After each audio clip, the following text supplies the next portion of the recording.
வணக்கம். சற்று முன் கிடைக்கப்பெற்ற மிக முக்கியமான செய்தி ஒன்று வெளியாகி உள்ளது. எடப்பாடி பழனிசாமி அவர்களது அதிகாரங்கள் முற்றிலுமாக பறிக்கப்பட்டுள்ளது என்று நீதிமன்றம் தெரிவித்துள்ளது. எடப்பாடி பழனிசாமி அவர்கள் பொதுச்செயலாளர் பதவியை அவரால் பயன்படுத்தக்கூடாது, அவருக்கு பதவி வழங்கப்பட்டது செல்லாது என்று வழக்கு நிலுவையில் இருக்கக்கூடிய நிலையில் அவர் பொதுச்செயலாளர் பதவியில் எந்த ஒரு உத்தரவை போட்டாலும் அது செல்லாது என்று நீதிபதி ஆனந்த் வெங்கடேசன் அவர்கள் கூறியுள்ளார்.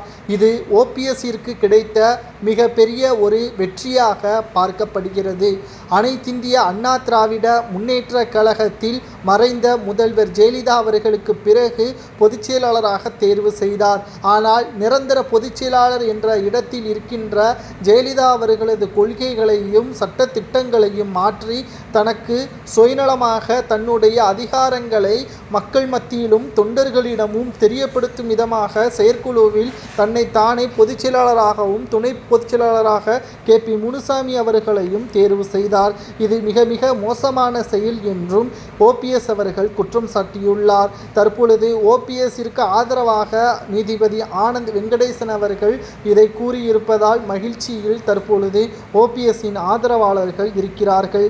ஏனென்றால் எடப்பாடி பழனிசாமி அவர்களை பொறுத்தளவிற்கு ஒட்டுமொத்தமாக அதிமுகவை தனது கட்டுப்பாட்டில் வைக்க வேண்டும், அதேபோல் அதிமுகவில் ஒட்டுமொத்தமாக தனது சமூகத்தினர்கள் முக்கிய பொறுப்பில் இருக்க வேண்டும் என்றும் அவர் நினைத்து கொண்டிருக்கிறார்.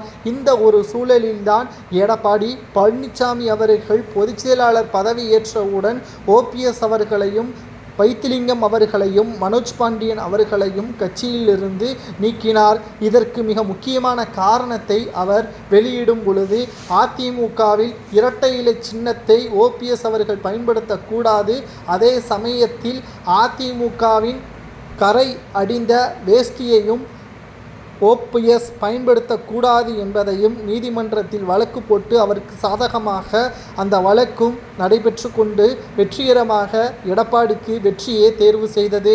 ஆனால் தற்பொழுது அனைத்தையும் முறியடிக்கும் விதமாக எடப்பாடியின் அதிகாரங்கள் தற்பொழுது OPS அவர்கள் போட்ட வழக்கின் காரணமாக இறுதி தீர்ப்பு வரும் வரை OPS அவர்கள் மற்றும் எடப்பாடி பழனிசாமி அவர்கள் இரட்டை இலை சின்னத்தை பெறும் வரைக்கும் பொதுச்செயலாளர் பதவி அங்கு பயன்படுத்த முடியாது என்றும் நீதிமன்றம் தெரிவித்திருக்கிறது. இது OPSற்கு கிடைத்த வெற்றியும் எடப்பாடிக்கு கிடைத்த மிகப்பெரிய ஒரு தோல்வியுமாக பார்க்கப்படுவது நீதிமன்றம் கூறுவது சரி என்பதை கூறுகிறோம்.